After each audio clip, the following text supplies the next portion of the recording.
Assalamualaikum warahmatullahi wabarakatuh. Alhamdulillah. Alhamdulillah Rabbil Alamin.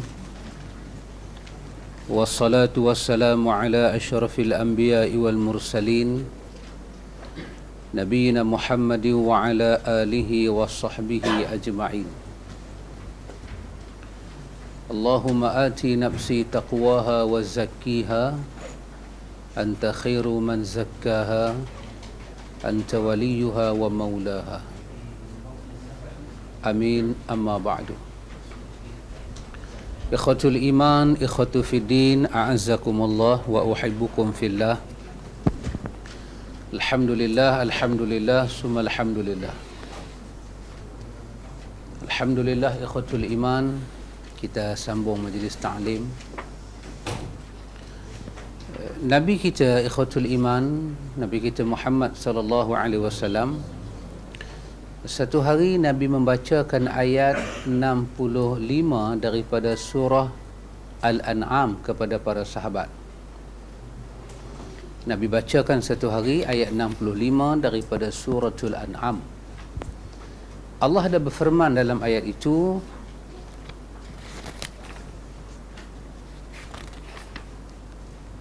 Allah menyatakan,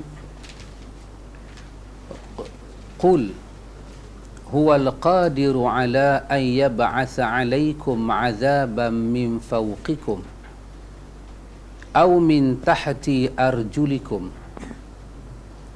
aw yalbisakum syi'a wa yudhiqa ba'dakum ba'sa ba'd. Unzur kaifa nusarriful ayat la'allahum yafqahun. Ini daripada suratul An'am, ayat 65, iaitu Allah Ta'ala berfirman, Allah kata, Qul, katakanlah, huwal qadir, bahawa Allah itu sangat berkuasa, ala an yab'atha 'alaykum 'adzaban min fawqikum, sangat berkuasa Allah Ta'ala untuk mendatangkan kepada kamu azab daripada bahagian atas kamu, maknanya daripada langit. Allah ni sangat berkuasa untuk menurunkan azab kepada kamu daripada atas. Nabi berhenti. Nabi baca ayat ni, takat tu Nabi berhenti. Maka Nabi menyatakan, a'udzu biwajhillah. Nabi kata, aku berlindung dengan wajah Allah. Nabi kata, a'udzu biwajhillah, aku berlindung dengan wajah Allah. Maksud dia apa? Jangan jadi. Jangan ada azab yang turun daripada langit ke bumi. Tidak ada makhluk boleh menahan. A'udzu biwajhillah, aku berlindung dengan wajah Allah. Nabi sambung firman Allah. Allah kata, aw min tahti arjulikum, ataupun Allah Ta'ala berkuasa mendatangkan azab kepada kamu daripada sebelah bawah tapak kaki kamu, maknanya daripada bumi, gempa ke, gunung berapi ke, tenggelam ke. Nabi berhenti. Nabi kata, a'udzu biwajhillah, aku berlindung dengan wajah Allah. Ataupun dalam riwayat lain, Nabi kata, a'udzu biwajhik, aku berlindung dengan wajahmu ya Allah. Aku berlindung dengan wajahmu supaya azab tidak turun daripada atas ke bawah, daripada bawah keluar naik pun tak mau. Sebab apa? Tak ada siapa boleh menahan azab hidup macam ni, tak boleh tahan. Nabi sambung ayat Quran itu 65 surah Al-An'am. Allah Ta'ala kata, aw yalbisakum syi'a wa yudhiqa ba'dakum ba'sa ba'din, ataupun Allah Ta'ala sangat berkuasa mendatangkan azab kepada kamu bukan sahaja daripada atas ke bawah ataupun daripada tapak kaki kamu, tapi Allah datangkan azab dalam bentuk kamu sama kamu berkelahi. Satu pihak bertentangan dengan satu pihak dan pihak itu keras kepada kamu, dia bunuh kamu, dia pukul kamu, Nabi berhenti. Qala Rasulullah sallallahu alaihi wasallam, Nabi kata haza ahwan atau haza aisar.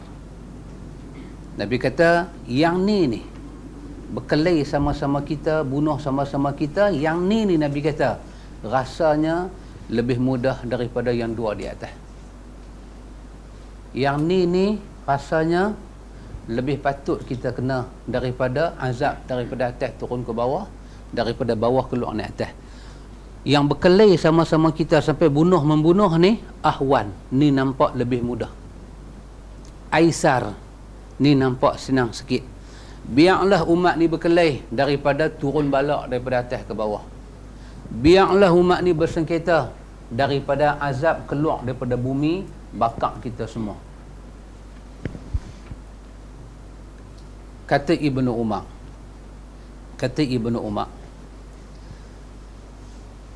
lepas daripada Nabi baca ayat ni dengan tafsiran macam tadi ni, kata Ibnu Umar, kami tak pernah tengok hari-hari yang Nabi lalui selepas ayat ni turun, melainkan Nabi tak pernah tinggal satu doa di sebelah pagi.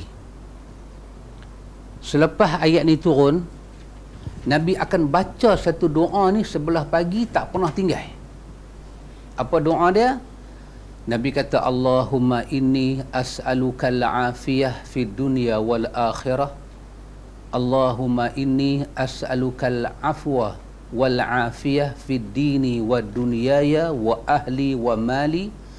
Allahumma astur awrati wa amin rawati wahfizni min baini yadayya wa min khalfi wa an yamini wa an shimali wa min fawqi wa a'udzu bika min ughtal min tahti. Hadis ni hadis sahih riwayat daripada Ibnu Majah. Kata Ibnu Umar, menjelang saja waktu pagi dia akan baca doa ni setelah turun ayat tadi, dan dia tafsir macam tadi. Nabi kata, Allahumma, ya Allah, ya Tuhan, ini sesungguhnya aku ini as'aluka, aku minta sangat-sangat dekat hang ni menjelang waktu pagi ni, al-afiyah fid dunya wal akhirah. Aku minta selamat dunia aku dan akhirat aku. Nabi minta belah pagi. Allahumma inni, ya Allah, sesungguhnya as'aluka, aku minta kepadamu al-afu wal afiyah, kemaafanmu dan kesihatan, afiat daripadamu pada duniaku, pada agamaku, pada hartaku, pada keluarga aku. Tolong bagi selamat. Pasal apa? Pasal Nabi kata pertentangan antara manusia boleh jadi bila-bila masa. Jadi macam mana pun, ya Allah, tolonglah hang bagi selamat dekat agama aku, dekat dunia aku, dekat harta aku, dekat keluarga aku. Allahumma astur aurati, ya Allah, tolong tutup segala aib-aib yang ada dalam hidup aku. Wa amin rawati, tolong aman aku daripada segala benda-benda yang tak elok ni. Wahfizni, selamatkanlah aku daripada arah depan, arah belakang, arah kiri, arah kanan, dan aku minta berlindung daripada engkau daripada sebarang kezaliman yang boleh datang daripada sebelah bawah bila-bila masa. Kata Ibnu Umar, lepas dia tafsir ayat 65 daripada suratul An'am tadi, dia baca doa ni sebelah pagi, dia tak pernah tinggal. Maka ini di antara doa kita panggil doa yang dibaca sebelah petang dan sebelah pagi. Ibnu Umar kata Ibnu Umar, lam yakun Rasulullah sallallahu alaihi wasallam yada' haula'il kalimat hina yumsi wa hina yusbih. Setelah Nabi tafsir ayat tadi, doa kita baca tadi, Nabi tak pernah tinggal. Masuk pagi dia baca, lepas asar pun dia mesti baca. Sebab pertentangan, perkelahian, pergaduhan boleh jadi bila-bila masa, waktu petang, waktu duha, waktu malam boleh jadi, dan dia minta jadi apa pun, Allah tolong dia, Allah bagi selamat dekat dia. Hadis itu hadis sahih riwayat daripada Imam Ibnu Majah. Jadi kita nak ambil faham apa daripada hadis tu? Kita ambil faham kata kalau manusia ni dia terlibat dengan perkelahian, dia boleh diatasi dengan kitab Allah dan sunnah Nabi. Dia boleh atasi. Selagi mana manusia nak guna otak dia lah, ataupun bahasa elok sikit, kepala otak dia.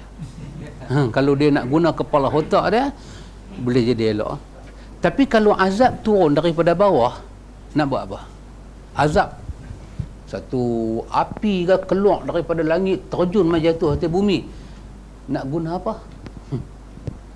Dan masa jatuh-jatuh tu bukan boleh duk pitadah tangan, duk pergi buat tahlil ratib apa, akan minta selamat, tak ada. Sekali dia turun, seluruh tempat itu akan hangus. Sekali bumi tu merekah, habis semua. Maka kita tengok orang duk berkelahi tu, kita nampak macam tak seronok ah. Tapi Nabi kata haza ahwan. Yang ni lebih mudah daripada Tuhan bertindak sendiri. Haza aisar. Yang ni lebih senang daripada Tuhan keluar azab daripada bawah bumi, kita semua kena. Kita tengok Mesir, banyak negeri dalam dunia kita tengok, sedih, musibah, susah, darah tumpah. Tapi benda tu boleh diatasi. At least kita orang Mesir ni, kita orang Mesir pula dah. Kita orang Malaysia ni, kita tak payah duk sembang di Mesir tu siapa betul siapa salah. Kita sembang apa charity kita boleh buat untuk mereka. Itu lebih baik daripada kita panggil dua panel, seorang kata Khawarij, seorang kata tak. Dua-dua sama mangkuk. Dua-dua panel ni sama mangkuk. Dua-dua parti ni bodoh semua. Dia duk sembang siapa Khawarij, siapa penentang, siapa buruh. Sembang apa? Orang mati. Tak kata dia sakit hati. Bila kata tak seronok lah kan.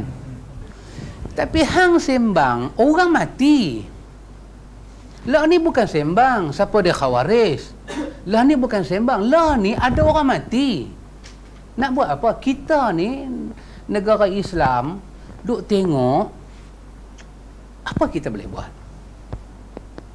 Patut dua panel tu duduk cari satu conclusion. Betul ke apa? Conclusion maksud dia apa?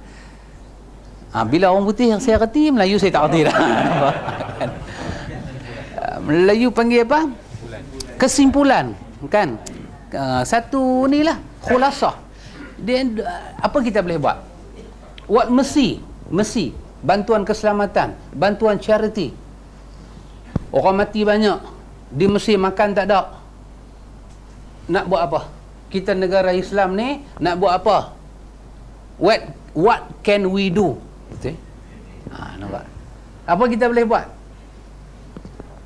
Ni kita buat forum keluar TV duk sembang. Seorang kata pemerintah betul, seorang kata ni semua geng Mursi yang salah, hak dia ni kata Mursi betul, hak dia ni kata tentera yang betul. How stupid you can be. Nampak? Bodoh tak mana sangat kita nak jadi ni. Kita tak boleh buat apa ke? At least kita sebagai ulama, kita duduk atas mimbar, kita bagi tahu orang Islam kena perbanyakkan doa pada Tuhan. Itu di antara charity yang kita boleh buat. Charity yang kita boleh buat. Orang Islam ni, pegawai kerajaan ke, untuk bulan ni kita potong 1% gaji dia untuk hantar pergi Mesir. Rakyat-rakyat dinasihati bubuh dalam dana kerajaan ni, kita nak hantar pergi Mesir. Semua ni tak timbul. Yang timbul ni kita nak jadi geng siapa? Kita nak sokong Mursi ke? Kita nak sokong tentera ke? Hak Dini kata mana boleh sokong tentera, dia dah pergi bunuh orang tengah sembahyang.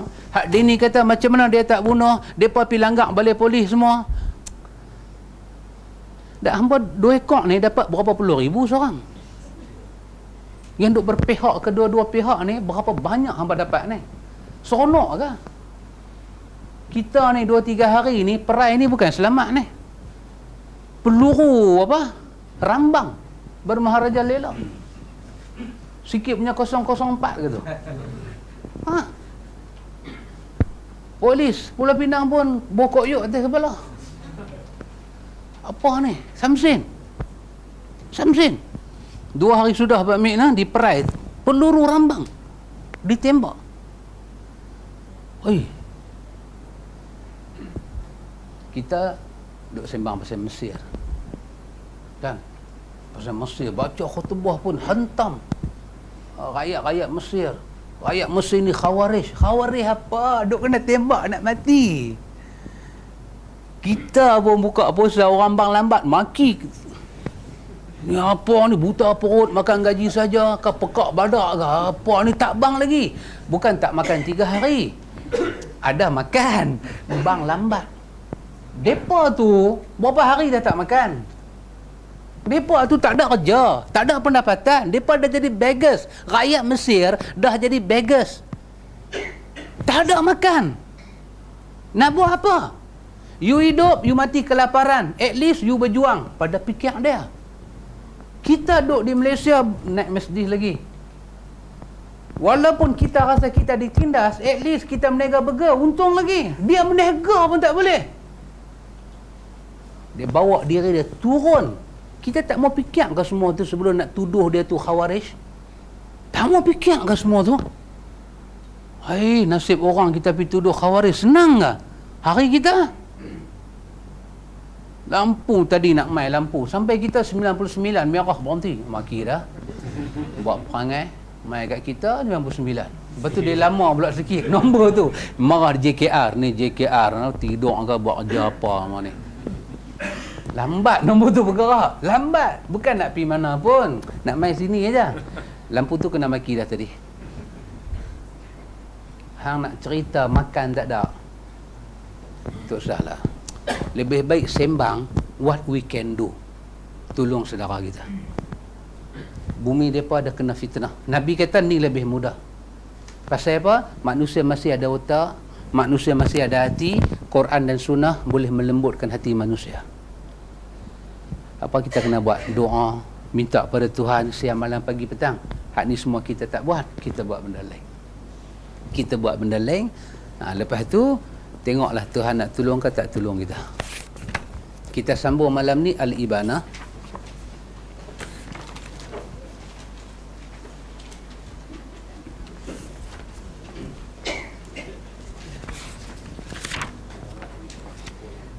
Kalau ikut saya punya penanda, kita muka surat 119. Betul je nak? 120. Masalah 120 kalau ikut penanda, masalah masih lagi di bawah bab apa itu? Bab akidah. Masih lagi di bawah bab akidah. Iaitu bab Quran ini di antara perbincangan yang akhir malam ni tentang bab Quran itu kalam Allah ke makhluk. Ahlu sunnah sepakat Quran adalah kalam Allah. Quran adalah kalam Allah, bukan makhluk. Tapi ni cuba tengok di antara Jahmiyah, Mu'tazilah, depa kata Quran itu bukan kalam Allah. Imam Malik kan, kita duk mengaji Imam Malik kan? Ada banyak riwayat. Satu soalan aja, kita selalu duk baca orang datang pada Imam Malik tentang ayat Ar-Rahmanu ala al-arsy istawa kan. Ar-Rahman bersemayam di atas arasy. Selalu kita dengar Imam Malik kata apa dia? Istawa, benda yang boleh difaham mengikut bahasa Arab. Macam mana dia beristawa kita tak tahu. Beriman dengannya adalah wajib. Tanya macam mana adalah dapat dosa bid'ah. Kata Imam Malik, aku tengok hang yang tanya aku ni dalam kesesatan, hang keluar daripada majlis aku.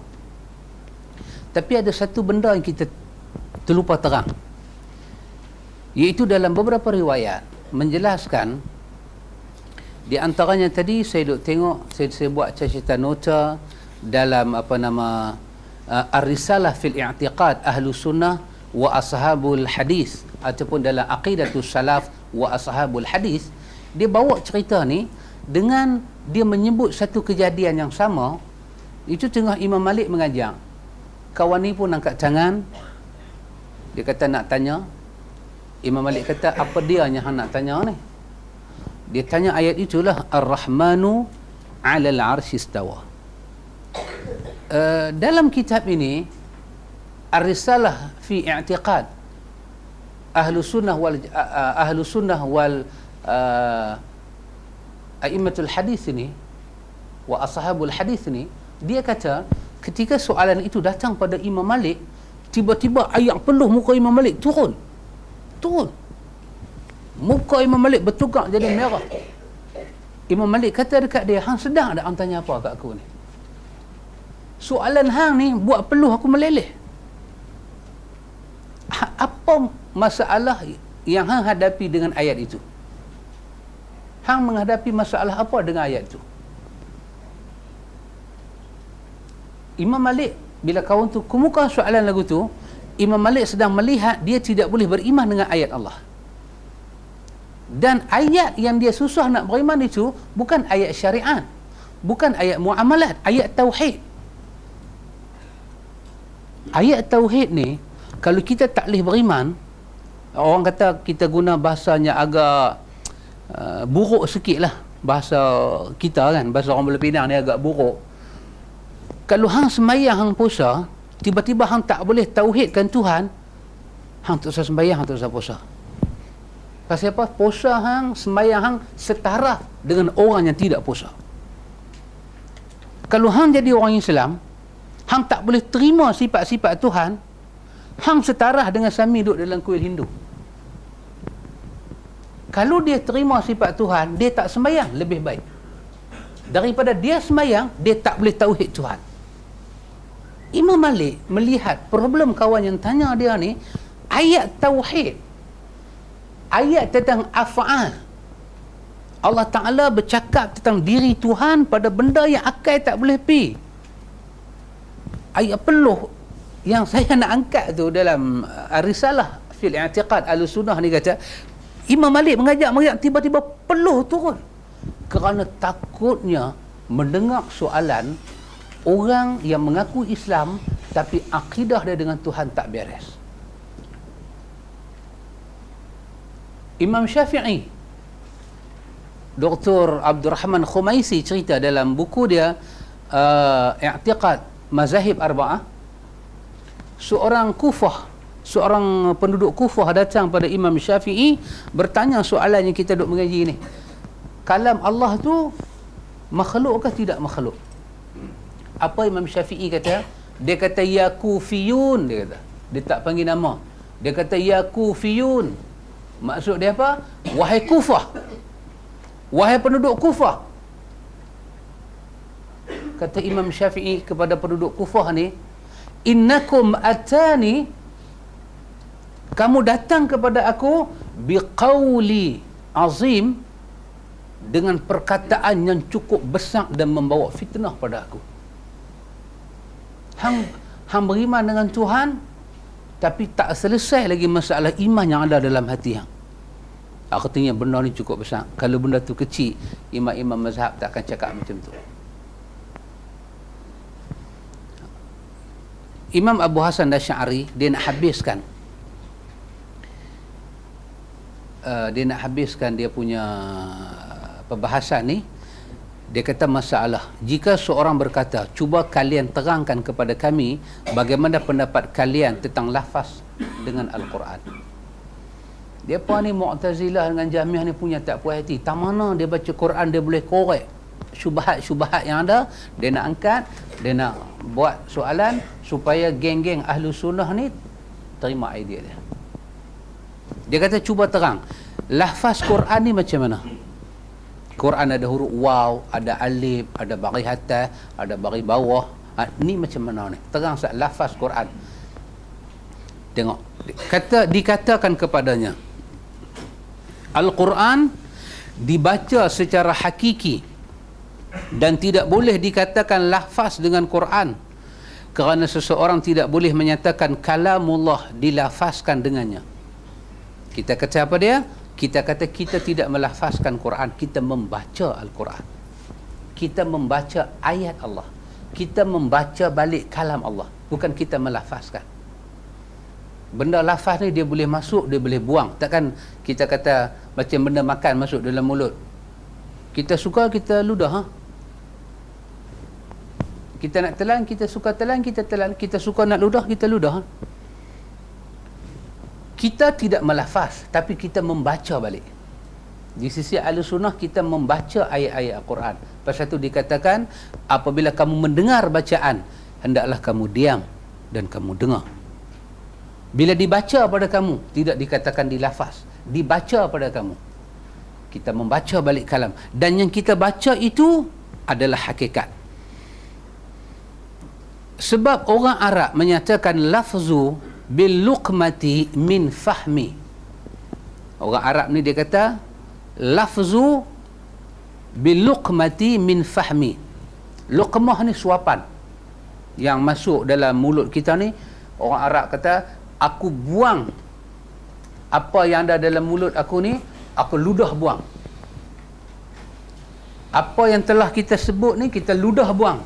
Tak sesuai. Itu untuk kalam Tuhan. Tak sesuai. Malam ni kita ada berapa orang? 1.5 juta kita ada. Banyak ni. Dia ni lafaz Quran. Ni semua lafaz. Berapa banyak lafaz Tuhan ada kita ni? Tak sesuai. Tapi yang benarnya, kesemua kita sedang membaca ayat-ayat Allah. Kita membaca dan belajar ayat-ayat Allah. Kita tidak melafazkan seperti mana maksud orang jahat ini. Tetapi dikatakan Al-Quran dibaca, ditulis dan dihafal. Mereka menyatakan lafaz kami dengan Quran maksudnya untuk menetapkan bahawa Quran itu makhluk, untuk menghiasi bid'ah yang menganggap Quran itu makhluk, dan untuk menyembunyikan kekafiran mereka di hadapan orang-orang yang tidak memahami maksud mereka yang sebenar. Tengok Imam Abu Hasan, dia kata pada Jahmiyah dan Mu'tazilah ni, dia kata mereka tanya kita lafaz Quran itu dengan maksud mereka nak bagi tahu Quran itu makhluk, dan mereka nak angkat bid'ah mereka. Kalau kita tak boleh jawab, kita pun setuju Quran itu makhluk, Quran itu dilafaz. Benda lafaz ni benda yang muhdath, benda yang baru datang. Bila kata benda tu baru, dia makhluk, maka mereka nak war-warkan mereka punya bid'ah. Inilah jahat mereka ini. Kita sekali-kali jangan kata kita melafazkan Quran, kita membaca ayat-ayat Al-Quran. Ini kata Imam Abu Hasan. Demikian juga tak boleh dikatakan bahawa ada unsur makhluk dalam Quran, sebab Quran secara seluruhnya bukanlah makhluk. La ya'tihi al-batil min baini yadayhi. Tak ada kebatilan dalam Quran. Nanti tengok bila Imam Abu Hasan buah-buah akhir cakap kat depa lagu tu, depa tak puas hati, depa pergi ambil ayat 2 surah Al-Anbiya. Depa kata Imam Abu Hasan, cuba baca ayat ni tengok. Allah Ta'ala kata ma ya'tihim min zikrin min rabbihim muhdatsin illa istama'uhu wa hum yal'abun. Dia pergi cari ayat-ayat ni. Dia kata kami yang duk kata Quran ni makhluk pasal ayat ni lah, ayat 2 surah Anbiya. Allah kata tidaklah datang kepada mereka suatu ayat Quran pun yang baru diturunkan daripada Rabb mereka, melainkan mereka mendengarnya sedang mereka bermain-main. Dalam ayat ni Allah Ta'ala kata apa? Min zikrin min rabbihim muhdatsin. Datang zikir daripada Tuhan mereka, muhdath, yang baru. Bermakna dalam ayat ni Allah kata kalam dia itu muhdath, baru. Benda baru, benda makhluk. Nampak tak? Ini kita kata dua ulama besar ni, antara Imam Abu Hasan dengan dua-dua pakar bahasa Arab. Imam Abu Hasan pun reti Arab, Mu'tazilah, Jahmiyah pun reti Arab. Yang tak reti kita duk baca ni lah. Kita tak tahu apa. Kita duk tengok. Imam Abu Hasan tengok ayat ni, dia kembalikan kepada tafsiran Ahlussunnah. Dia kata apa? Tengok. Memang dalam ayat ni guna kalimah muhdath, benda baru kan. Min zikrin ma ya'tihim, dan tidaklah datang kepada mereka min zikrin, daripada zikir, peringatan, min rabbihim, peringatan daripada Tuhan mereka, muhdath, yang peringatan itu baru diturunkan. Imam Abu Hasan kata, dikatakan kepada mereka, zikir yang dimaksudkan Allah di dalam ayat ini bukan Quran tetapi Nabi Muhammad. Nabi Muhammad itu dikatakan muzakkir. Pada kalimah zikir, ingat, muzakkir, orang yang bagi ingat. Innama anta muzakkir. Nabi muzakkir. Maka muhdas yang ada di sini merujuk pada Nabi, bukan pada Quran. Nabi itu adalah Rasul yang baru Allah Ta'ala hantar, beri ingat pada mereka. Dan bila mereka dengar benda baru Nabi cakap, mereka rasa terkejut. Cerita pasal mati, pasal akhirat, mereka terkejut.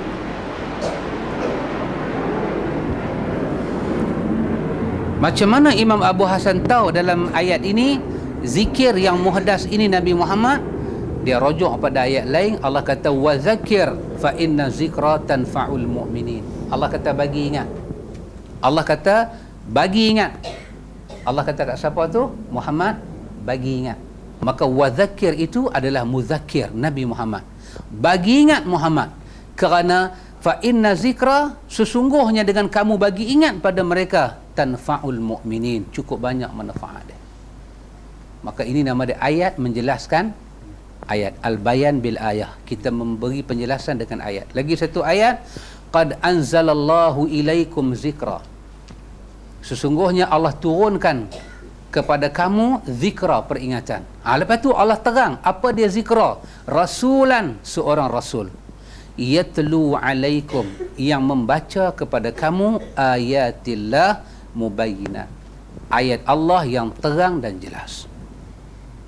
Maka ayat 2 surah Al-Anbiya itu bukan dalil Quran itu benda baru, tapi dalil Nabi Muhammad itu adalah baru dilantik menjadi rasul dan dia menyampaikan kepada manusia. Dan kita, kalau kita tak tahu penjelasan lagu ni, dia bawa ayat main lagu ni, kancing gigi Pak Amir. Kita nak kelepiang kan dah? Tak boleh kelepiang ah. Baik. Allah menamakan Rasulullah sebagai zikir yang berbicara. Allah menamakan Rasulullah sebagai zikir yang berbicara, zikir yang bercakap Nabi Muhammad. Demikianlah firman Allah dalam ayat tadi, ma ya'tihim min zikrin min rabbihim muhdasin illa istama'uhu wa hum yal'abun. Tidak datang kepada mereka suatu ayat Al-Quran pun yang baru. Itu terjemahan Melayu dia. Itu terjemahan secara alih bahasa. Tapi secara makna, tidaklah datang kepada mereka suatu zikir, yakni suatu perutusan Allah yang baru kepada mereka, melainkan mereka mendengarnya sedang mereka bermain-main. Orang dengar tapi dia main-main. Allah mengkhabarkan kepada kita bahawa tidak datang kepada mereka berupa zikir yang diucap kecuali melainkan mereka mendengarnya sedang bermain-main. Tidak dikatakan. Allah tak guna bahasa tidak datang kepada mereka zikir kecuali muhdas. Jika Allah tidak menyebut hal itu, jika Allah telah menyebut hal itu, jika Allah tidak menyebut hal itu, bererti Quran bukanlah makhluk. Kalau dalam ayat ini kalimah zikir dibuang, ma ya'tihim min rabbihim muhdas, barulah dia rujuk kepada Quran itu makhluk. Tapi kerana dia guna perkataan zikr dan muhdas, bermakna zikir di situ bukan Quran. Bahasa Arab ni ada beberapa benda kita tak boleh faham. Tak boleh faham. Pasal tu Syekh Albani kata, kalaulah dengan tahu bahasa Arab petunjuk dapat, maka orang Arab semua dapat petunjuk. Tapi orang Arab nak masuk neraka banyak mana? Kalaulah khusyuk itu dapat dengan tahu bahasa Arab, maka semua orang Arab khusyuk. Tapi orang Arab yang kalang kabut ni berapa banyak dengan sembahyang? Khusyuk tu mungkin ada kena mengena dengan tahu bahasa Arab, tapi dia bukan tahu bahasa Arab saja khusyuk. Tak. Kalau tak tahu bahasa Arab tu tak khusyuk, maka kita semua ni tak ada siapa yang khusyuk. Orang Malaysia tak tahu Arab, tak khusyuk ke sembahyang kita? Tak. Khusyuk ni satu bab lain. Khusyuk bab lain, tafhim bab lain, faham, mengerti, tahu maksud dia bab lain. Khusyuk ni satu bab lain. Kita kata seronoklah hampa jadi orang Arab, faham Quran. Tengok-tengok dia lagi mangkuk daripada kita. Apa pun dia tak tahu. Kita kata seronoklah jadi orang Arab, reti ni, khusyuk-khusyuk ni semua. Tak. Kadang-kadang tengok orang Melayu yang tak tahu Arab, orang Ajam tak tahu Arab, kita tengok dia semayang tawaduk dia. Kan, tawaduk. Ada perbahasan kan ulama fiqh tentang bila kita salat ni tangan nak buh mana. Yang ulama hadis bincang, ulama fiqh bincang. Hadis kata buh tangan atas dada. Kan? Lepas tu akhirnya orang yang tak bersetuju dengan hadis ni, dia pergi gerdi hadis tu. Dia nak tengok hadis ni ada masalah tak mana, slack hadis ni. Dia pergi gerdi jumpa. Dia kata sebenarnya hadis ni pun dhaif. Hadis yang kata letak tangan atas dada ni, hadis ni pun asal-asal dia dhaif. Jadi secara umumnya tidak terdapat satu riwayat yang jelas-jelas sahih tangan nak buta mana. Satu ulama pula kata memanglah dia dhaif, tapi dalam senarai yang dhaif dia saja yang boleh pakai. Hak lain semua dhaif tak boleh pakai terus. Jadi kalau yang ni kita tak ambil, maka kita sudah tidak ada hadis tangan nak buta mana. Lepas tu duk bincang lagi. Ulama hadis ni sebelum hadis tu diterima bulat, bincang lagi. Kenapa Nabi boleh cerita tangan kanan atas tangan kiri? Nabi boleh cerita. Kan? Bila kita semayang, kanan genggam yang kiri. Nabi cerita. Nabi cerita bila kita nak rokok, dua tangan ni pegang tempurung lutut. Pegang. Nabi boleh cerita. Angkat tangan ni, paras dia serta mana. Nabi boleh cerita. Semua Nabi cerita. Pasal apa semua ni Nabi cerita dengan jelas? Letak tangan cerita tak jelas. Tak tangan tak mana. Atas dada ke, atas perut ke, lepas terus ke, bawah pusat ke, atau macam mana? Dalam perbahasan tu ada satu perbahasan yang saya rasa tertarik. Sebahagian ulama hadis kata apa dia? Kerana apa benda ni tak mai dengan secara begitu jelas?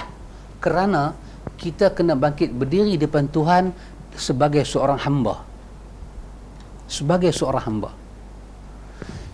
Satu orang dia bangkit berdiri depan Tuhan, tang manakah tangan dia letak, jiwa kehambaan itu akan datang. Apa saya tu kita nak tengok hamba atas hamba, saya pergi balik tengok 3 Abdul. Tengok macam mana kawan tu kenal lelong kan. Sadik Segar Raga kenal lelong 5 dirham. Dia kata lagu ni punya handsome 5 dirham. Masa dia duduk tu dengan kepala sengit dia, tangan dia buta mana? Perhati tangan dia. Tangan dia buta mana? Satu orang hamba dengan talent kepala lagu tu duduk. Daripada orang kaya Sadik Segar Raga, last sekali jadi hamba abdi, tangan tu dia buta mana? Pasal apa dia tak buat atas dada? Dia tu duduk lelong dia kan, 5 dirham. Dia buh tangan atas dada. Itu kata pasal apa? Hamba. Tak. Itu nampak macam tuan.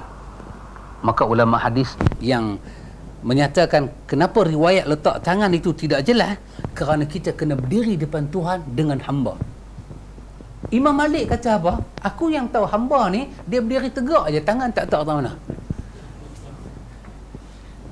Seorang hamba, seorang yang papa kedana dia berdiri, berdiri lagu tu. Tegak. Satu macamnya nampak bangla apa tak ada.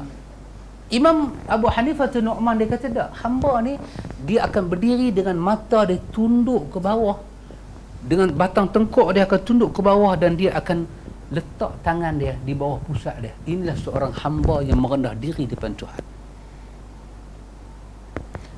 Sebahagian ulama hadis kata macam ni.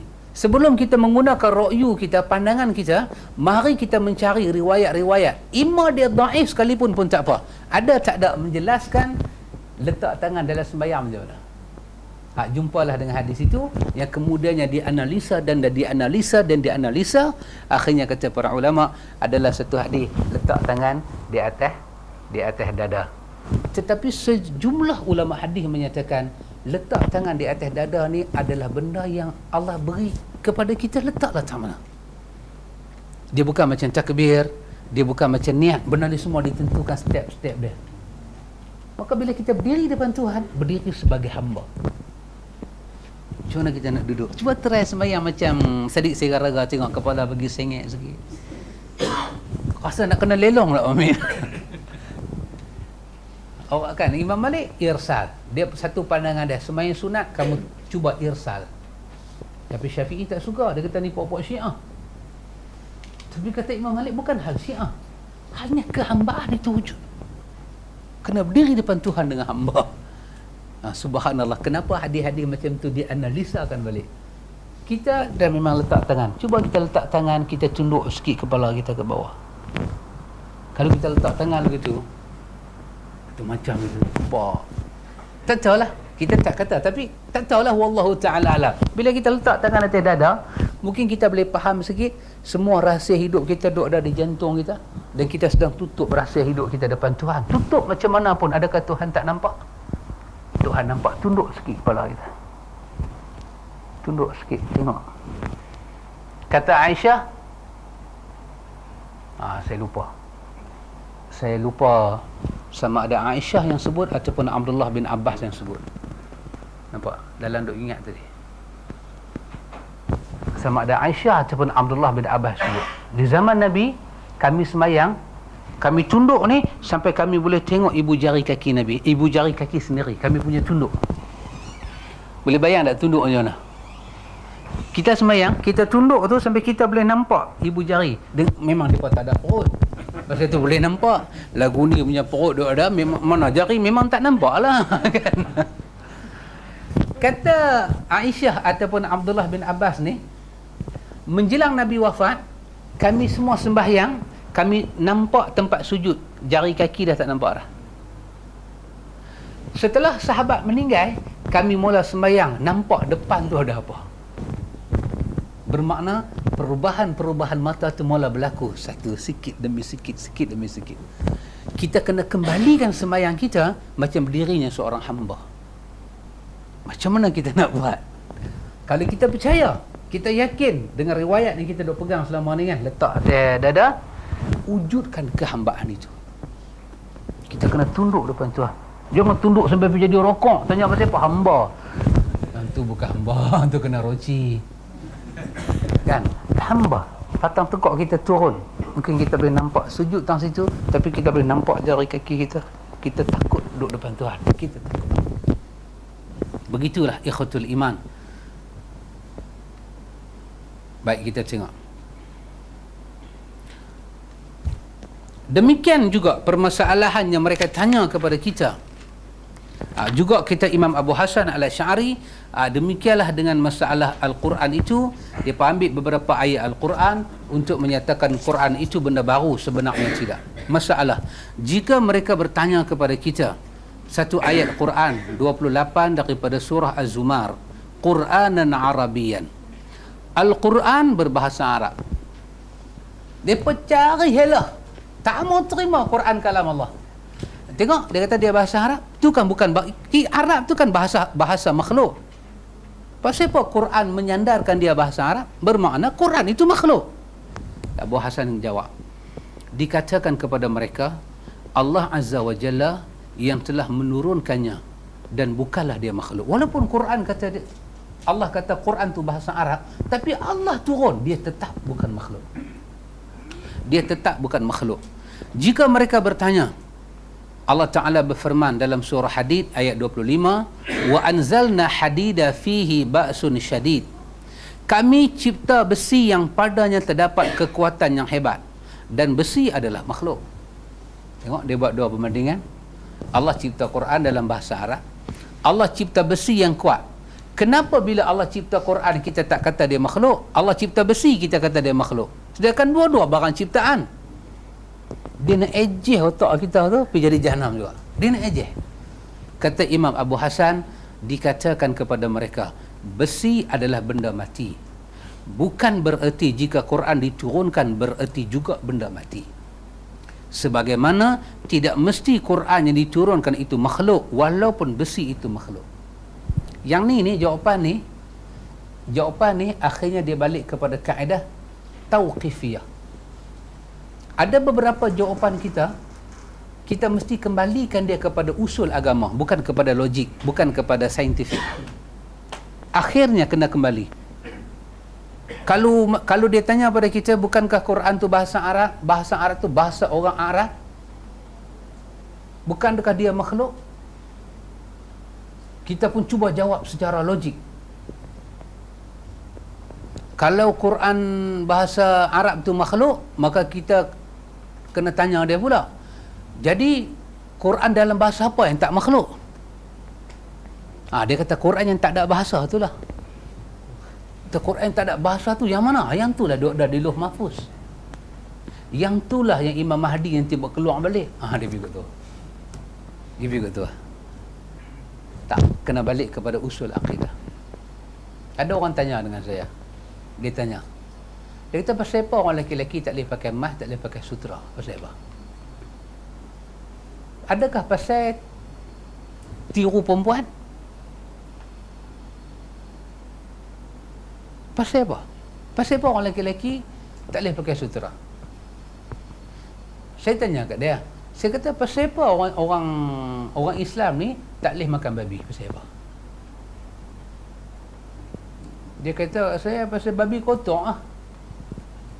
Saya ambil Ustaz Lah Iraqi punya hujah, belah babi dalam flat nah.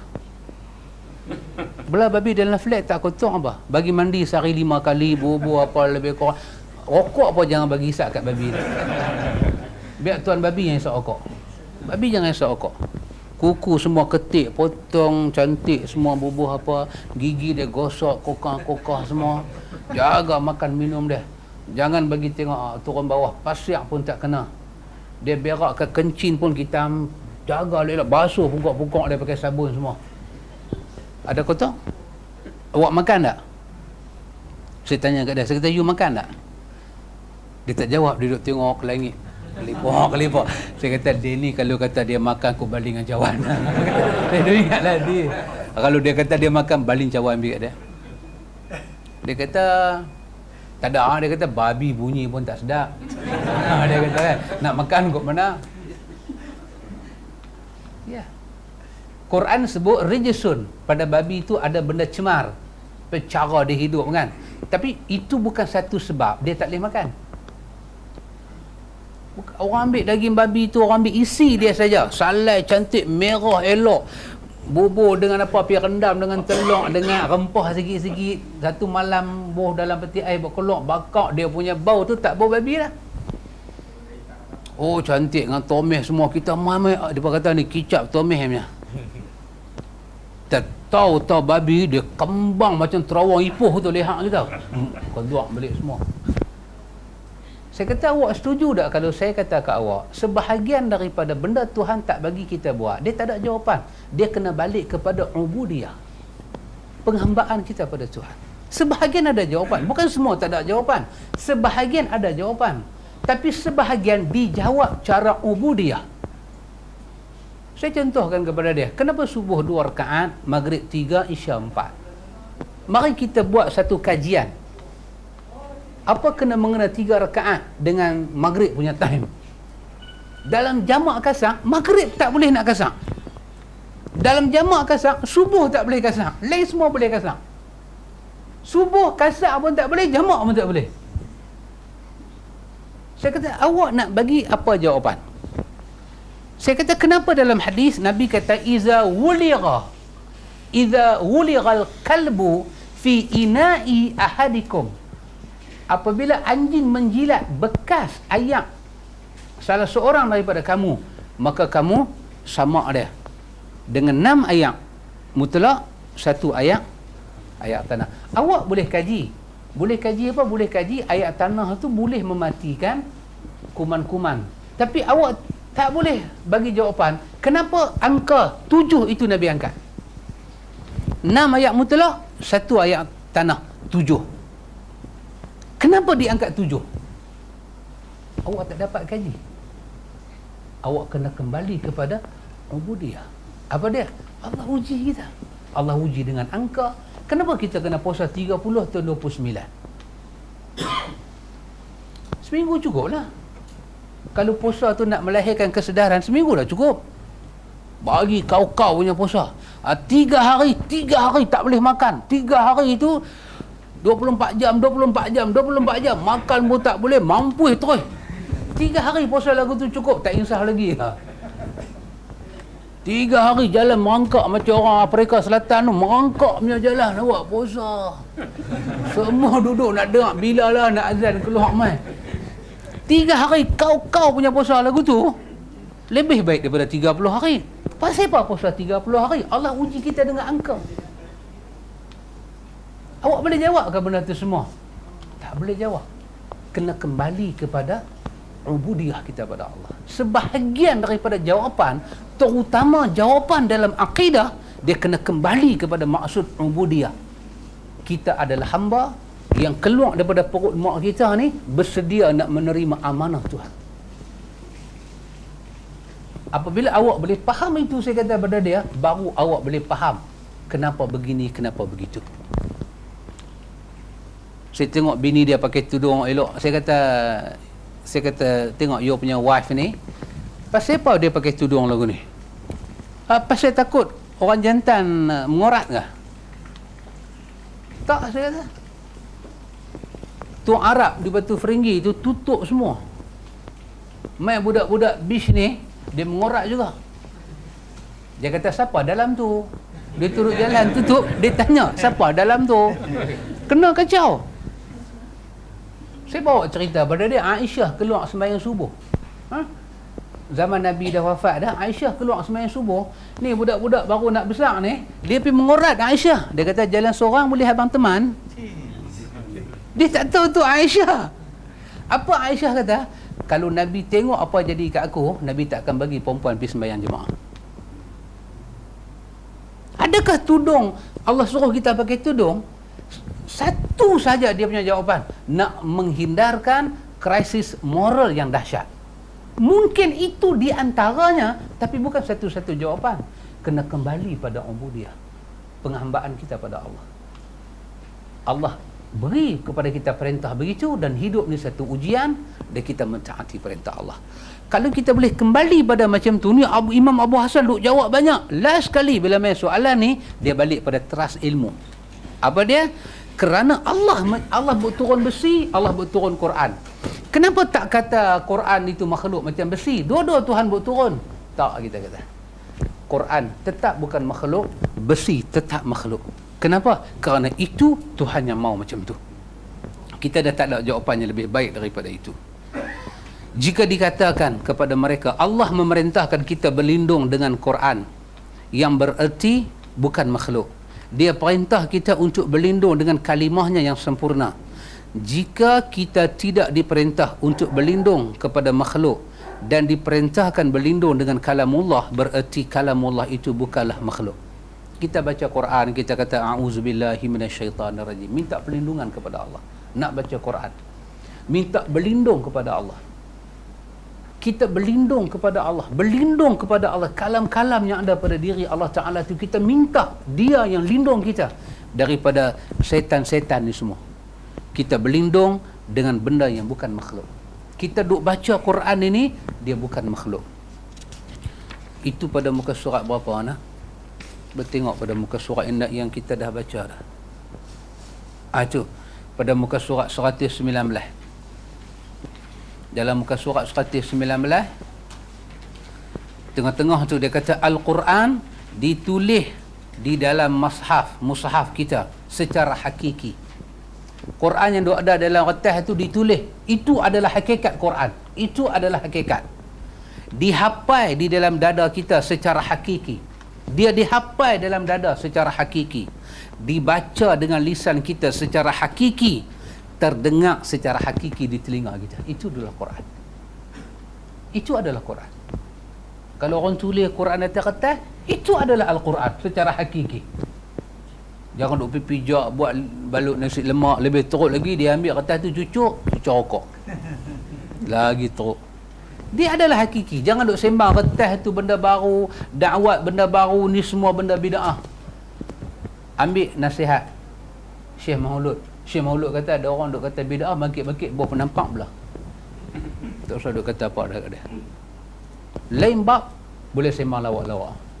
Tapi bab Quran, bab sifat Allah, bab nama Tuhan, kita bagi warning pada dia, hang jangan duk main-main.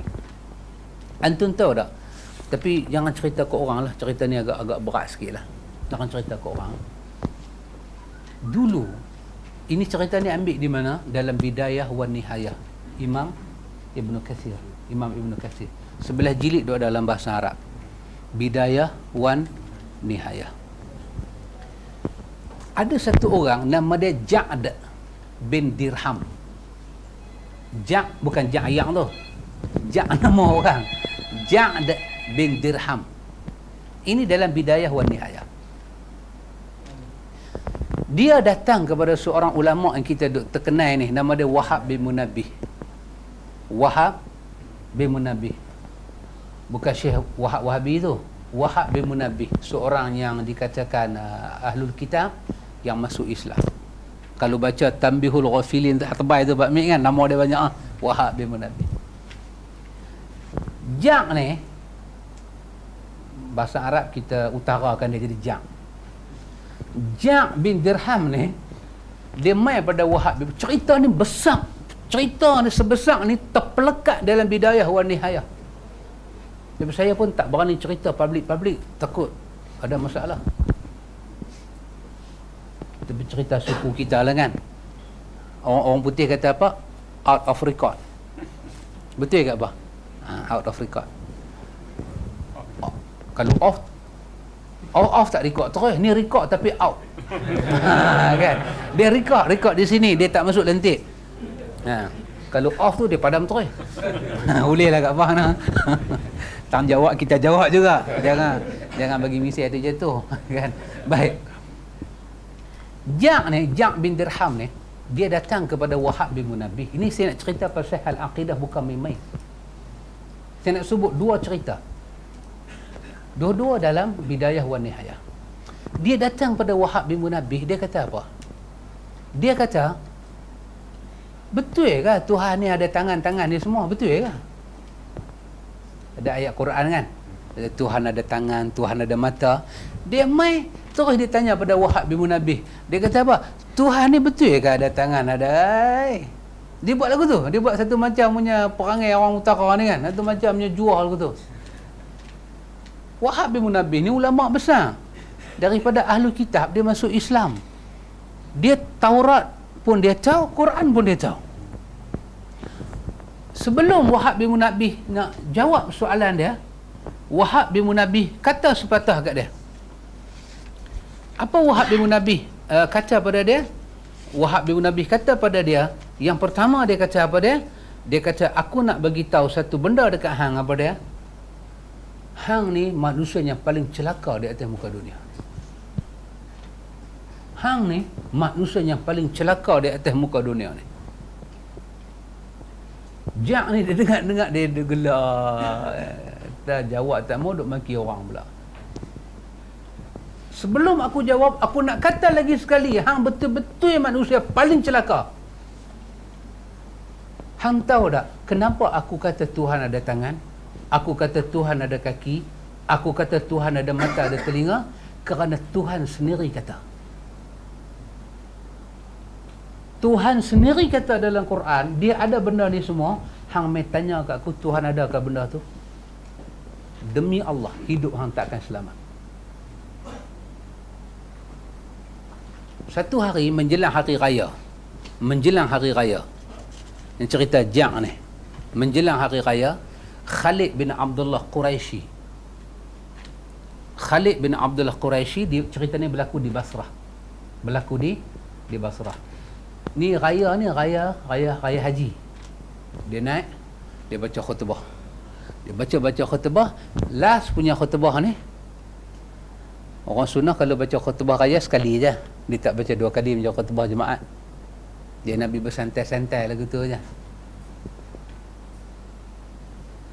Last punya khutbah dia kata apa? Dia kata, nanti hampa balik. Ni dalam khutbah ni last sekali. Dia kata balik, berkorban dah di rumah masing-masing. Kerana ini raya korban. Semoga Allah memberkati kamu menghidupkan syariat Nabi Ibrahim AS. Korban. Khalid bin Abdullah Quraisy ni dia kata apa? Dia kata sesungguhnya hari ini aku juga akan berkorban. Aku akan berkorban dengan seekor binatang nama dia Jam' bin Dirham. Dia kata lagu tu. Orang semua pekat dia angkat, dia ni biar betul. Hari ini dia kata, demi Allah, hampa akan saksikan, aku akan korbankan satu orang nama Jam' bin Dirham.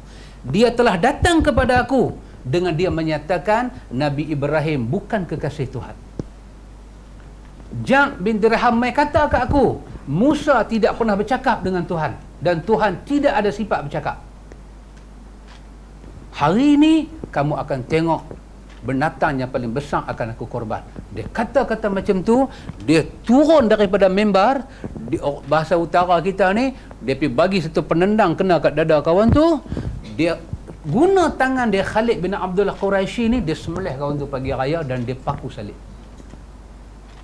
Dia kata orang ini telah keluar daripada Islam, telah jadi musyrik kerana tidak boleh beriman dengan nama-nama Tuhan dan sifat-sifat Tuhan. Imam Al-Bukhari ambil cerita ni, bubuh dalam kitab besar dia nama Tarikh Al-Kabir. Imam Ibn Hajar Asqalani ambil kisah ni, bubuh dalam kitab dia At-Taqrib. Dan Bukhari juga menulis Khalqul Af'al lil Ibad. Dia kisahkan benda ni.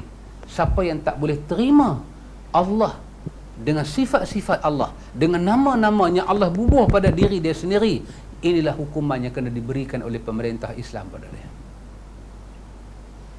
Kita nak kata apa, ikhwan? Pasal itu bukan main-main. Bukan main-main. Lagi satu kisah. Ini pun juga dalam Ar-Risalah fil I'tiqad. Iaitu kisah daripada siapa? Kisah daripada Abu Bakar Muhammad bin Ishaq bin Khuzaimah. Ini nama-nama yang saya sebut ni, nama-nama ulama akidah dalam mazhab Ahlussunnah wal Jamaah. Ini berlaku pada tahun 339 Hijrah. Dalam kitab dia, nama kitab dia Ma'rifatul Hadis. Abu Osman Abdul Rahman, seorang ulama yang terkenal, ambil kisah ni, cerita balik dalam buku dia Ar-Risalah fil I'tiqad tadi. Iaitu apa dia? Iaitu Abu Bakar Muhammad bin Ishaq bin Khuzaimah, ulama besar, ulama salaf. Dia kata, ini pun jangan cerita ke orang, kita dengar, kita cuba analisa besar tak besar akidah Ahlussunnah. Dia kata apa? Dia kata barang siapa tak boleh terima Allah Ta'ala itu menjadikan arash, kemudian Allah bersemayam di atas arash, dia tak boleh terima. Dia ibtalu sifah. Dia kata mana boleh? Tuhan itu pencipta, arash itu makhluk. Mana boleh Khalik menumpang makhluk? Impossible, dia kata. Tak boleh. Sedangkan yang kata Allah bersemayam di atas arash itu Allah sendiri. Ini di antara sifat fi'liyah, perbuatan Tuhan. Tuhan buat arash, dia bersemayam dengan arash, dan dia tidak pernah sebati dengan makhluk dia. Macam mana kita nak faham? Wallahu a'lam. Kita berimanlah dengan ayat-ayat macam tu. Jangan guna kepala otak kita. Kata Imam Abu Bakar Muhammad bin Ishaq bin Khuzaimah, siapa tak boleh terima benda ni? Dia kata mana boleh. Dia kata Tuhan ni ada merata-rata. Tuhan ni tak bertempat. Dah lah dia tak terima ayat tu, dia tolak sifat ayat tu, dia buat ayat baru dekat Tuhan. Dia pula bagi sifat baru dekat Tuhan. Kata Imam Abu Bakar Muhammad bin Ishaq bin Khuzaimah, dia kata pertama sekali bagi tahu pada kawan tu darah dia telah halal. Dia wajib bertaubat. Kenapa? Kerana akidah dia sedang terancam. Akidah musyrik berada dalam dada dia. Kalau dia tidak mau bertaubat, yang ni saya nak cerita lah, tapi agak very dangerous. Tempat lain saya tak cerita, di sini saya cerita. Tempat lain saya takut orang terpengaruh. Dia kata mamak tu buat gila, dapat pula nama 004 pi 0014 timai pula kan. Dia kata apa dia? Darah kawan tu halal. Kalau dia tak mau taubat, pemerintah wajib pegang kawan ni dan pancung depan khalayak ramai. Jenazah dia dibuang ke tempat pembuangan sampah, supaya orang Islam yang hidup dan orang kafir yang hidup tidak terkena sesak dan busuk bangkai mayat dia. Itulah hukuman pada orang yang tak boleh menerima Tuhan dan sifat-sifat Tuhan. Macam mana Abang Mit lah? Hari ni kita duk baca benda ni kawan, kita duk fikir nak abang ke orang kata abang, tapi kita kena abang. Isu akidah ni isu besar. Imam Syafi'i baca satu hadis berkenaan dengan nama-nama Tuhan ni, semua sifat-sifat Tuhan. Kawan tu tanya ke Imam Syafi'i, hang bercakap pakai hadis lah? Kawan tu seorang mungkin Mu'tazilah lah kot. Dia kata, Tuan Syekh, Tuan Syekh pakai hadis lah. Kita mungkin boleh mengandai dia melawak lah kot. Pada Imam Syafi'i, melawak dia tak betul. Apa Imam Syafi'i kata? Adakah kau nampak aku keluar daripada biara Yahudi? Adakah kau nampak aku keluar daripada kanisah Nasara, rumah gereja? Adakah aku sedang pakai jubah Yahudi yang ikat dengan tali di tengah dia? Ada tak ada benda tu kat aku? Tak ada. Aku sedang berada dalam masjid orang Islam. Aku berpakaian dengan pakaian orang Islam. Aku menghadap kiblat orang Islam. Adakah aku meriwayat satu hadis daripada Nabi dan aku tolak hadis tu? Ini kerja orang-orang Yahudi dan Nasara dan orang kafir yang tidak beriman dengan Allah. Antum cakap lagu ni cukup berat lah. Dia menilai orang tak boleh terima hadis, baru keluar daripada gereja, baru keluar daripada biara-biara Yahudi, berpakaian dengan pakaian tali zunar yang diikat di pinggang oleh padri-padri. Ini saja orang yang menolak hadis dia kata. Aku riwayat daripada Nabi, aku terima apa yang aku riwayatkan itu. Macam mana kita hari ni? Kita baca satu hadis, kata orang lelaki tak boleh pakai emas, tak boleh pakai sutra, dia duk fikir, I think dia kata kita I think sikit-sikit boleh pakai kot. Kalau Imam Syafi'i dengar lah dia cakap lagu tu, Imam Syafi'i kata tukang kiblat bang, tak usah pakai Kaabah, tukang kiblat. Yang mengharamkan sutra dan emas untuk orang lelaki-lelaki, Allah di atas lidah Nabi Muhammad yang mengharamkan. Kita tak boleh makan atas pinggan emas, kita tak boleh makan pakai sudu emas dan perak, kita tak boleh minum dalam cawan emas. Yang duk kata tak boleh tu siapa dia? Nabi Muhammad.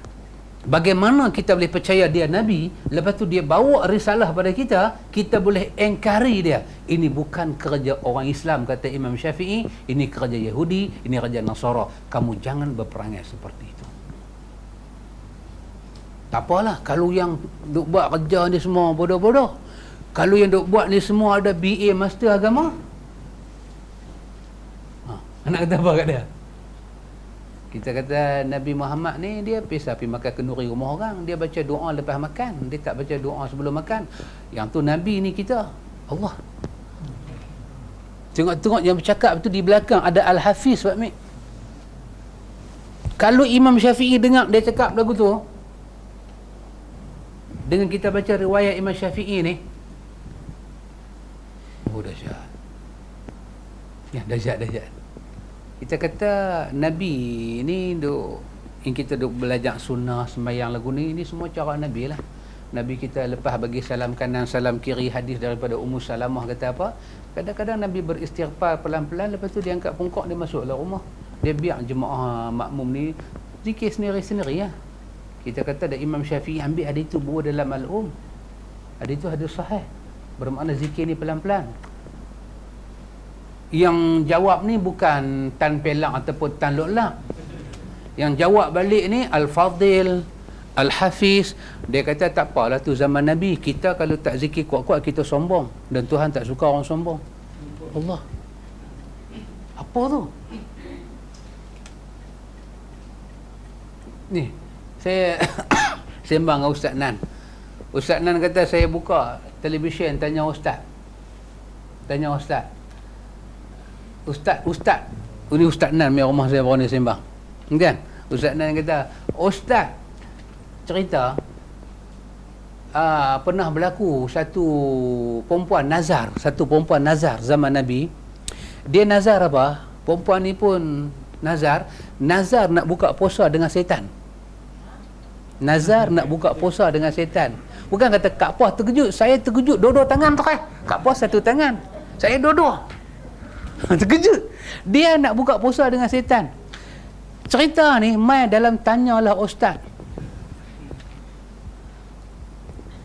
Okeylah. Lepas tu dia pergi jumpa Abu Bakar. Cerita kat Abu Bakar. Tanya ni, saya nak buka puasa dengan setan macam mana? Abu Bakar kata, hang buat gila betul. Hampir tanya Nabi sendiri. Abu Bakar pun tak lepas. Jumpa Nabi. Bila jumpa Nabi, Nabi kata, apa masalah hang ni? Dia kata, saya nazak nak buka puasa dengan setan. Okey, Nabi kata, tak ada apa, boleh buka puasa dengan setan. Dia kata, saya bukan boleh tengok setan. Nabi kata, sekejap lagi masa aku semayang, hang mai. Masa aku semayang berjemaah, hang mai. Maka Nabi kata, lepas daripada aku bagi salam belah kanan belah kiri, hang tengok siapa yang aku bagi salam belah kanan belah kiri, dia terus bangkit keluar, pergi buka puasa dengan dia. Dia itu adalah syaitan. Itu dia. Saya terkejut. Saya rasa macam nak demam. Pasal apa? Saya nak tanya, yang semayang belakang Nabi tu siapa dia? Pak tiri laki mak hang ke? Sahabat. Yang semayang belakang Nabi tu sahabat. Quran kata mereka ahli syurga. Mungkinkah Nabi kata sahabat tu setan? Macam ni punya cerita keluar dalam tanyalah ustaz. Apa dia nak kata? Daripada cerita tu dia nak bagi tahu siapa yang semayang tak mau zikir ramai-ramai, tak mau doa ramai-ramai, itulah puak-puak setan. Tengok. Kalau Imam Syafi'i ada dan dia dengar benda ni semua, setelah dia meriwayatkan hadis dalam bahawa Ummu Salamah kata, Nabi bagi salam kiri kanan, Nabi terus bangkit masuk dalam rumah, Nabi biar sahabat semua. Kadang-kadang Nabi pusing ke kiri, kadang-kadang Nabi pusing ke kanan, kadang-kadang dada Nabi pusing tengok sahabat. Kata Imam Syafi'i, dia nak tengok perempuan di belakang tu keluar tak lagi. Dia tak mau selisih dengan orang jantan. Fitnah. Ummu Salamah kata kadang Nabi bangkit. Imam Syafi'i yang riwayat hadis itu, dan dia kata boleh berzikir ramai-ramai sekadar nak mengajak sahaja. Bila jemaah ni dah reti apa dia nak baca, tak boleh dah zikir ramai-ramai, kena zikir pelan-pelan balik. Semua ni duk ada di mana? Bukan dalam majalah gila-gila Mangga kayu RTV, duk ada dalam Takkanlah ni yang keluar tanya ustaz ni tak baca buku ni. Takkan saya seorang aja baca. 9 jilid duk ada macam tu, dalam bahasa Arab. Kalaulah Imam Syafi'i ada, apa dia kata ni semua ni? Oh, subhanallah ya khan. Subhanallah. Dengan satu riwayat dulu pun kita katakan, keluar radio pula, Iblis mai dekat Nabi, Iblis kata kat Nabi, apa nak tanya. Nabi pula buat rancangan, tanyalah Iblis. Kita tanya ustaz, Nabi pula buat satu program baru pula tanya Iblis. Nabi pun tanya Iblis, siapa dia musuh hang? Iblis kata ada 15. Siapa kawan hang? Ada 10. Orang baca hadis tu. Subhanallah. Imam Bukhari kata apa? Setelah diterang hadis itu tak betul, mereka nak baca juga, wajib mereka itu ditakzir. Pemerintah kena tangkap, denda mereka, pukul mereka sampai mereka bertaubat, meninggalkan fitnah dalam agama ini. Allahu Akbar. Itu kita kata hal akidah, bukan hal main-main. Ni tambah tajuk kita nak masuk ni. Tajuk yang kita nak masuk ni, saya habaq sebagai warm up sajalah kan, intro masa-masa akan datang. Tajuk yang kita nak baca ni tajuk ni, iaitu bab istawa. Bab istawa. Bab ni pada tahun 323 Hijrah bapa kepada Syekh Abu Osman Ismail bin Abdul Rahman, dia dipanggil dengan nama Abu Nasir. Bapa dia, kejadian ni berlaku di Naisaburi. Naisaburi ni bukan India, Naisabur. Dia sebelah tu, Kongostan. Yang P. Ramli duk kata tu kan, go ahead, Gostan. Rupanya ada negeri tu. Naisabur ni dia dekat, dia blok ke Iran balik sana. Dulu duk terkenal apa Khan-Khan ni semua ni. Tak tahu lah, saya pun tak kerti nak sebut dah. Jadi pada bapa dia bapa Syekh Abu Osman Ismail Abdul Rahman. Bapa dia nama Abdul Rahman tapi popular dengan nama Abu Nasir. Tahun 329 Hijrah. Bapa dia terperangkap dalam perang 4 mazhab. Dan bapa dia dibunuh. Bapa dia terbunuh dalam peperangan itu. Antum tengok perang mazhab, bukan kata perang Mesir ni, mazhab. Dia ni kata Tuhan tak boleh semayam di atas arash. Mana boleh Tuhan semayam? Balik ni kata itu sifat Tuhan. Berlaku pertempuran yang besar dan mereka dibunuh dalam pertempuran itu. Tajuk yang kita nak baca ni, Allah bersemayam di atas arash. Ulama Ahlussunnah dulu begitu keras sekali. Kalau dia tu pakai jubah labuh sikit, tutup mata kaki, ulama Ahlussunnah masih tolak ansur. Dia tak ada marah apa. Cuma dia kata paling afdal angkatlah jubah tu sikit. Tapi tak ada bawa penampak halau masjid. Imam Malik tadi halau terus kawan tu keluar. Wahai kawan tu mai dengan tanya. Ini bukan tanya, dia kata tanya lagu ni, gugur iman. Tuhan bersemayam di atas arash. Kita kena terima dan kita tengok masa akan datang ni macam mana Imam Abu Hasan Al-Asy'ari dia membetulkan akidah yang sebesar ini. Allah sememangnya bersemayam di atas arash. Dan saya akan sebut nanti beberapa pandangan Imam Syafi'i dan imam-imam Ahlussunnah yang lain. Kita duk dengar nama dia Baihaqi, Ibnu Majah, Abi Daud. Apa depa kata tentang bab ni? Dan apa sifat 20 kata? Sifat 20 kata Tuhan ada di mana-mana.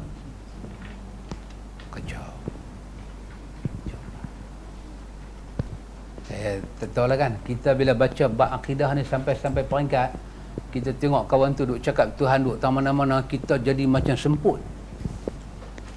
Tak tahu dia pergi semayang pula jadi imam, kita jadi macam tak cukup tidur. Kita nak ikut belakang dia ni, dia jadi melilau kepala kita. Bukan tak mau sembahyang di masjid, tapi dia jadi tu imam tu, dia duk mengajak, dia duk kata depa ni gila. Ada depa kata Tuhan duk di langit. Ada depa kata Tuhan duduk bersembayang di atas aras. Main ke Tuhan duduk bersembayang? Habis bersembayang Tuhan buat apa? Unjuk kaki, baring. Dia duk cakap macam tu punya cemar, macam tu punya. Kita last kali nak sembayang juga, kita duk kena pujuk hati kita tu imam ni bodoh sungguhlah. Dia memang bodoh, campur buta perut. Dia ni memang tak pernah jumpa ilmu Ahlussunnah. Setelah kita takwil hati kita lagu tu, baru kita angkat takbir, tu pun ketak sampai ke jantung. Pasal apa? Benda yang dia duk cakap di mulut dia tu bukan benda kecil. Takat dia buat bid'ah ni kita boleh lagi lah. Kan? Dia duk jemaah duk bagi tazkirah, kita boleh pejam mata lagi lah. Duk buat 20 rakaat, lepas tu duk menjerit Al-Khalifatul Awal, boleh lah lagi. Walaupun kita duk tengok apalah punya histeria apa-apa ni, boleh lagi. Tapi bila dia kata Tuhan mana, Tuhan ada tangan, dia luka masuk dalam. Dia kata cuba tengok jari kita, seminggu sekali duk potong. Kalau Tuhan ada tangan, ada jari, ada bulu rumah, ni kuku ni nak penyepit, kepit kuku nak beli tak mana? Sekali Tuhan kepit, kuku tu jatuh, punah ranah kita. Lagu tu dia cakap.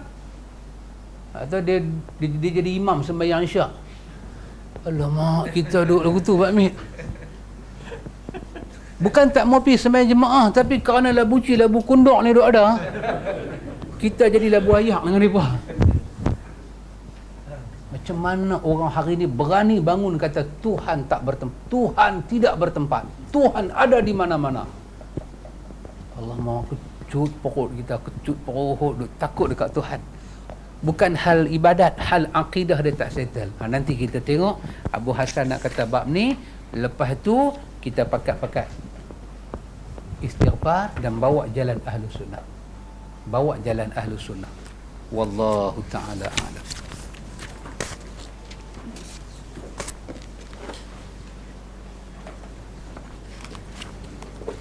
Subhanakallahumma wa bihamdika asyhadu an la ilaha illa anta astaghfiruka wa atubu ilaik.